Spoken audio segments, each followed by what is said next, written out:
Now we go about one allegation that specifically was mentioned in the book that I'm refuting, which is the book that is called The Truth About Muhammad by Robert Spencer. And actually I mentioned in the debate, and we issue an international press release, and it shows you how, subhanAllah, low can people go in accusing Islam falsely. Anyone knows what is the biggest verse in the Quran? Ayat al-Dayn, mashallah, which is number 282 in Surah Al-Baqarah, chapter 2. The first part of the entire page, the verse itself is an entire page in the Quran. يا أيها الذين آمنوا إذا تداينتم بدين إلى أجل مسمى فاكتبوه. It tells you up front what I'm about to talk about is that when you, O believer, carry debt, then you have to write down that debt. The wisdom behind it is that two Muslim brothers, one is helping one with a good loan, and then they have details of when and how that loan will be paid back. If you don't write it down, then that opens the door for shaitan later on to come in and say, you know, I thought this, and you mentioned that, and you told me this, and you told me that. So they're going to be, subhanAllah, evil between the brothers. To kill that, to close that door, any debt, no matter what it is, no matter how good of a friend or a brother or whatever it is, it has to be written down. And then comes the part when Allah subhanahu wa ta'ala tells you, you have to bring two witnesses to witness that contract or that writing of the debt. Why? Again, so we can write it on a piece of paper, and somebody said, you know, this is not my handwriting, this is not what I understood, but there's another piece of paper, and so on and so forth. So you bring two independent witnesses to make sure that it's concrete and there will not be any argument about that carrying of debt. To make it easy for Muslim brothers to help each other, inshallah, and give good loans, which is one of the richest deeds that a Muslim can do. فَإِن لَمْ يَكُونَا رَجُلَيْنِ فَرَجُلٌ وَامْرَأَتَانِ. So if you don't have two men, then bring one man and two women. And Allah subhanahu wa ta'ala clearly tells you why you replace one man with two women. مِمَّنْ تَرْضَوْنَ مِنَ الشُّهَدَاءِ أَنْ تَضِلَّ إِحْدَاهُمَا فَتُذَكِّرُ إِحْدَاهُمَا الْأُخْرَى. So you bring two, so if one of them forgot, the other one would remind her. Here's what Robert Spencer did, and I want you to know and see what they do. Totally, when he brought this verse, totally omitted the first part that, oh believers, when you write this, when you carry this between you, have to write it down. And claimed that this verse is specifically about how to bring witnesses in cases of sexual immorality. Someone who raped someone or someone who committed adultery with someone, zina, this is how you perform that witnessing. And he said that they prefer men over women, so men would always be in favor of the person who committed the rape, so he would walk free. And Muslim women would be raped without anyone wanting to testify on their behalf that they were victims.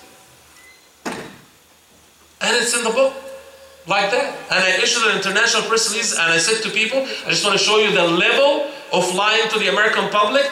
A clear-cut verse in the Quran that is about financial transaction, has nothing to do with any sexual misbehavior, and they, subhanAllah, cut the part that tells you it's about financial transactions and claim that that's the case.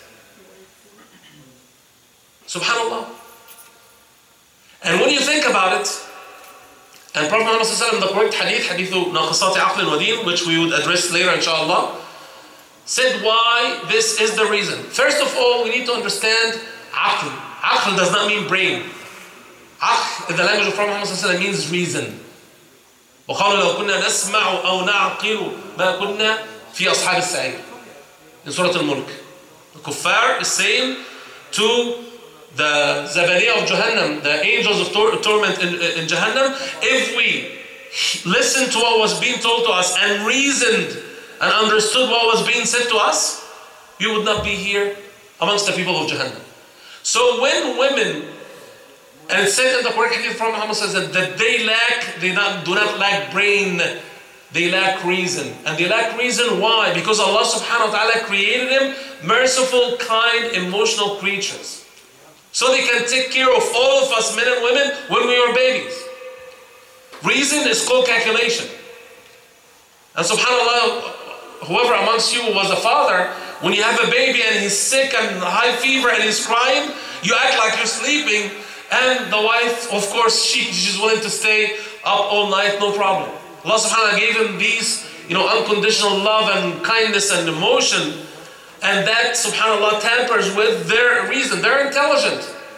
But they don't use the intelligence, they'd rather use their kindness that Allah subhanahu wa ta'ala put in their hearts. And that's why the mothers are in such a high status in the eyes of Islam and the eyes of Allah subhanahu wa ta'ala.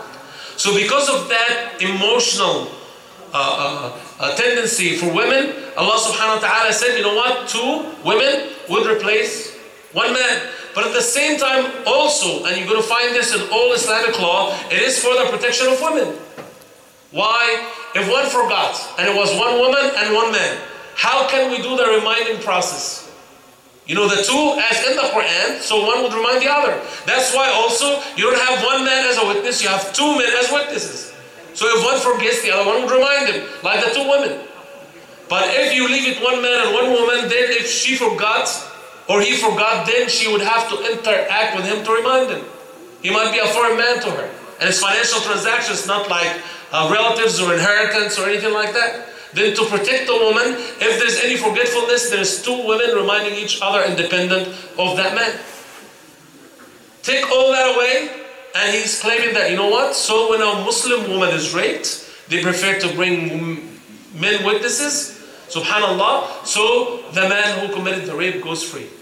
And he claimed that that's the case in all cases of sexual immorality. At the same time, you have in Surah An-Nur what we call Ayatul Mula'ana. Surah An-Nur is chapter 24 and the verses from 6 to 9. What happened?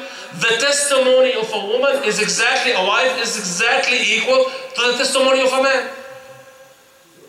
The man would swear 4 times that it's true that he's accusing his wife of zina or billah. And then he would swear a 5th time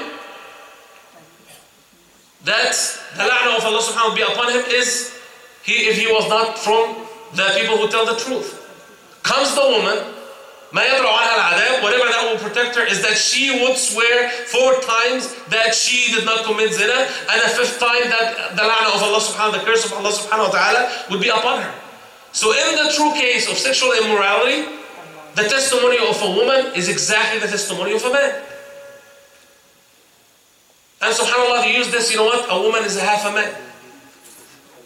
And in some cases, subhanAllah, the testimony of a woman is taken over the testimony of a man.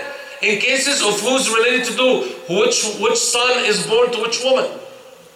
They would take the testimony of the women who nursed, or the women who witnessed the birth of a child versus any other man, because they are naturally there with the other woman. And the testimony of a man would not be taken. When is the testimony of a woman is never taken? Anyone knows? The case where there's haddu, there's hudud, like in haddu zina, haddu sarqa, when there is a capital punishment, the testimony of a woman is not taken. And some people would say, you know what, you see, you don't trust women. When serious matters like that, you don't take the testimony of a woman. How is that possible? Subhanallah, half of the movies about the mafia and the mobs are about something called the Witness Protection Program. Have you heard that before?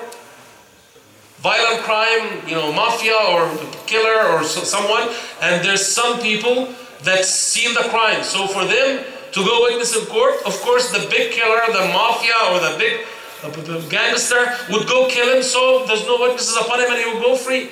So to protect him, what they do, they change the social security and the date of birth and they take him away and put him in different states, so they are protected. Because since it's a violent crime and somebody will be punished for it, they come and punish you before you go make the testimony. How about if we say, you know what, if a woman witnessed such a crime, she cannot be accepted as a witness. Would you go hurt her? Would you go kill her? Would she need to be put in a witness protection program? No. That protection is automatically allowed for Muslim women.